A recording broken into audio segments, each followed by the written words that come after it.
We're back once again in Monaco, the place where I can get away with offensive jokes with no repercussions. Sometimes.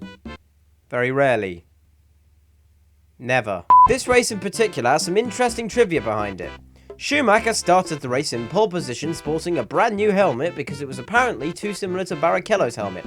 Or, if you go to anti-michaelschumacher.com, real website, look it up, it's so that Schumacher can get more money for merchandise, which I find really hard to believe because if you put both helmets side by side, you'll see that there is just as much, if not even less merchandising on the new helmet when compared to the old one.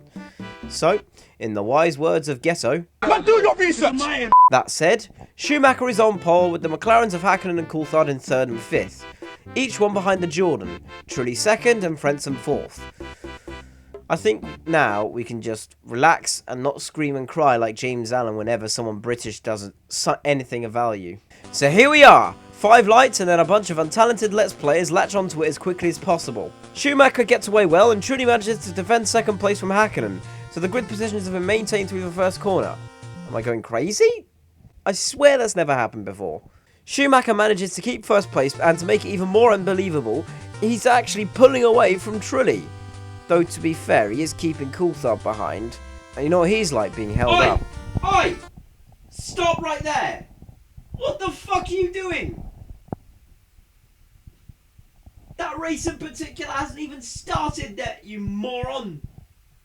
You can't go doing these sorts of time paradoxes and shit. Arsehole! Meanwhile, in a completely unrelated note, Wirtz crashes. Because believe me, nobody seems to be going anywhere when it comes to position. How many laps have we got left? 55? Oh, this is going to be fun. Pedro Diniz goes out. And nearly did the marshals. Jesus, I mean, that's a stupid way to pay tribute to Frederik Jansen van Vuren. Hakkinen begins to slow down as Frentzen is finally overtaken by Coulthard. The anger must be unreal at this point. He's an eternal flame, baby. Schumacher continues to lead due to the Ferrari's reliability being on top form as well as his driving. But Coulthard is gaining on Schumacher, consistently setting fastest lap after fastest lap every time he goes round the track. Schumacher needs to pick up the pace faster than a 20-minute prog rock song. He's got plenties of time, believe me. Suddenly, Schumacher has a rear suspension failure at the start-finish line, giving first to Coulthard. And to make even worse, he has to go round an entire lap with the failed suspension. Schumacher pits. But the news is bad.